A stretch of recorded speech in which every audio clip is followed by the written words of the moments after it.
Hey everyone, happy day. I hope you are well today and feeling blessed. I just have a question for you. Have you ever had to put anything to death? Put it to death.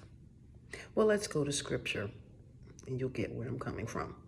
Colossians 3 verses 5 and 6 say this: Put to death, therefore, whatever belongs to your earthly nature: sexual immorality, impurity, lust, evil desires, and greed, which is idolatry.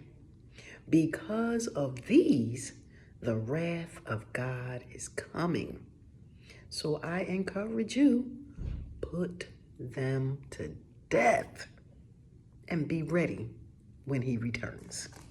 Be blessed.